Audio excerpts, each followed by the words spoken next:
After this, now we have to discuss electric potential energy of an electric dipole placed in uniform electric field. So see here, potential energy of an electric dipole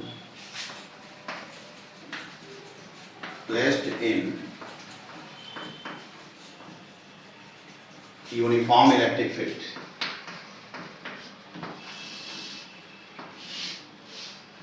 किसी dipole का electric potential energy find करना है whenever dipole is placed in uniform electric field. How can you define this potential energy of an electric dipole? Potential energy of an electric dipole can be defined as the energy possessed in dipole by virtue of its particular position in electric field.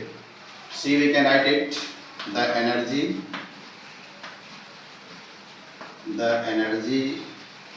possessed in dipole due to its particular position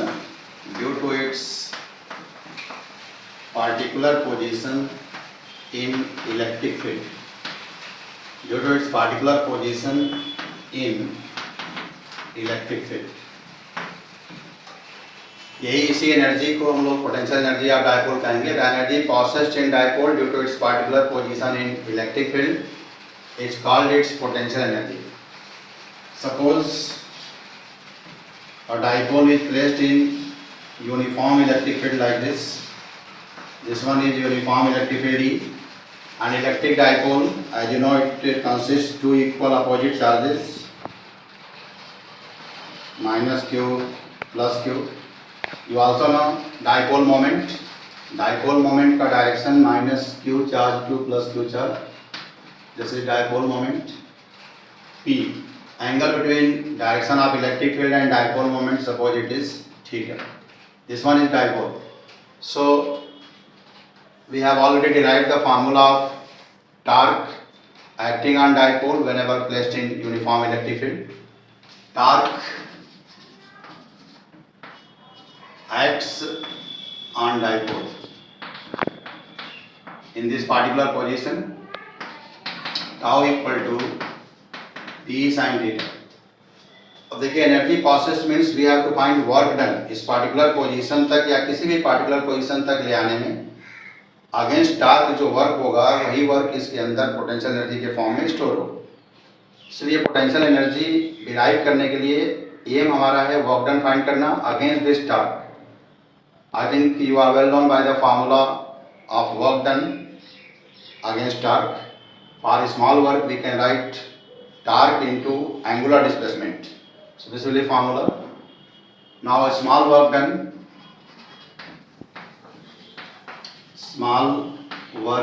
to turn the dipole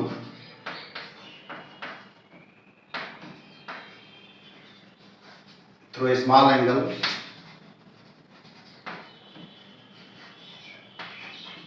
d theta. dW will be tau d theta. Now put the value of tau. This will be PE sin theta d theta. This one is small work done. Now we have to find total work done to turn the dipole from a certain angle theta 1 to theta 2. Now total work done to turn the dipole from theta equal to theta 1 to theta equal to theta 2। माने initially theta 1 dipole moment electric field के साथ theta 1 angle पर था, finally theta 2 angle तक turn करने में total work कितना होगा? इंटीग्रेट करेंगे, थीटा 1 टू थीटा 2 लिमिट हो गई, PE sin theta d theta। d theta, it means we have to integrate sin theta. P is constant, taken out, PE theta 1 theta 2 sin theta d theta। sin theta का integration पता है आप लोगों को, minus cos theta So this will be PE integration is minus cos theta theta 1 to theta. अगर limit put कर लेंगे minus sign को बाहर ले लीजिए, देखो ये हो जाएगा minus PE, negative sign taken out. Now cos theta upper limit पहले पुट करेंगे, it will be cos theta 2 minus cos theta 1. फिर निगेटिव साइन को अगर ब्रैकेट में लेते हैं तो ये हो जाएगा PE cos theta 1 minus cos theta.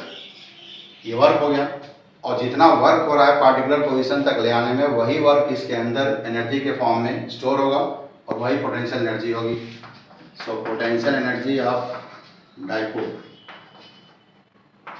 U equal to W, that will be PE cos theta 1 minus cos theta. ये एक जनरल फार्मूला हो गया, दो पार्टिकुलर एंगल्स इनिशियल और फाइनल एंगल गिवन हो तब. अब इसमें कुछ स्पेशल केसेस हम लोग डिस्कस करते हैं, जैसे डाइपोल इनिशियली इलेक्ट्रिक फील्ड के पैरेलल हो या परपेंडिकुलर हो, तो ऐसे कंडीशंस में उस पोजीशन से थीटा एंगल तक टर्न करने में कितना वर्क होगा या क्या उसका पोटेंशियल एनर्जी होगा. हम लोग इनिशियली 90 डिग्री को ले रहे हैं क्योंकि उस कंडीशन में टॉर्क मैक्सिमम एक्ट करेगा. If initially dipole is placed perpendicular to the direction of electric field,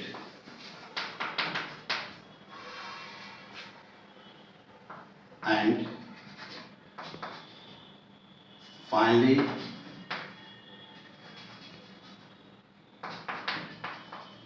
turned by angle theta.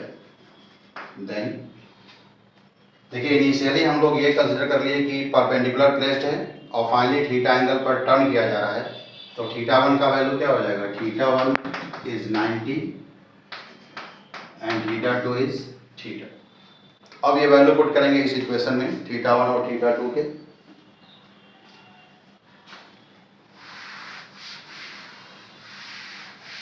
देखिए क्या टर्म आ रहा है इसमें,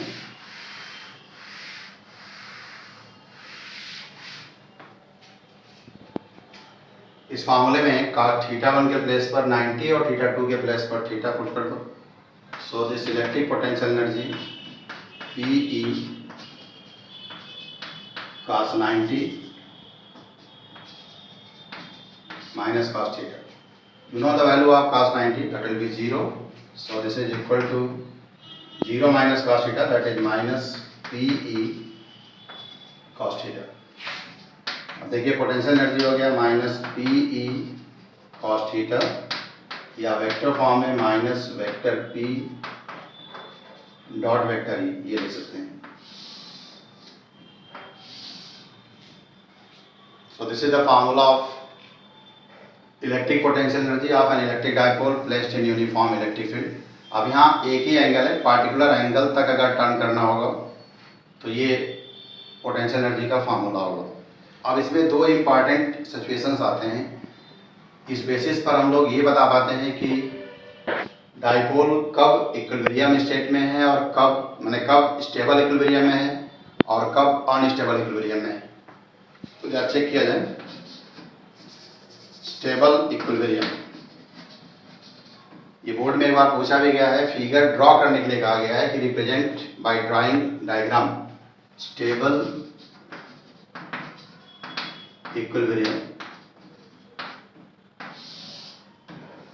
इसके पहले आप पढ़े होंगे कोई भी सिस्टम स्टेबल इक्विलिब्रियम में तब होता है जब उसकी पोटेंशियल एनर्जी मिनिमम होती है.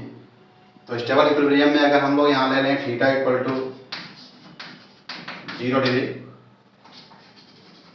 Then U will be minus PE cos 0, that is minus P.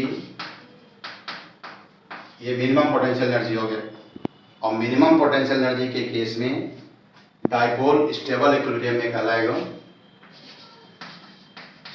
Dipole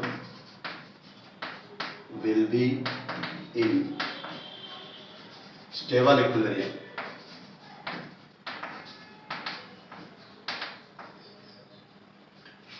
अब यहाँ पर थीटा इक्वल टू 0 जैसे शुरू में ही डायग्राम में बताए थे कि ये एंगल डाइपोल मोमेंट और इलेक्ट्रिक फील्ड के डायरेक्शन के बीच का एंगल है। तो अगर आपसे कहा जाए कि डायग्राम में इसको रिप्रेजेंट करो स्टेबल इक्विलिब्रियम को, तो कैसे रिप्रेजेंट करोगे? देखो ये इलेक्ट्रिक फील्ड है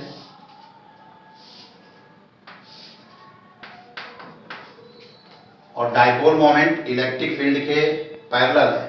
पैरेलल का मतलब ये अगर एक इलेक्ट्रिक डाइपोल आप ड्रॉ करते हैं तो माइनस क्यू चार्ज इधर रखेंगे, प्लस क्यू इधर, तो ये डाइपोल मोमेंट होगा P और ये इलेक्ट्रिक फील्ड E के पैरेलल हो गया, मीन्स P इज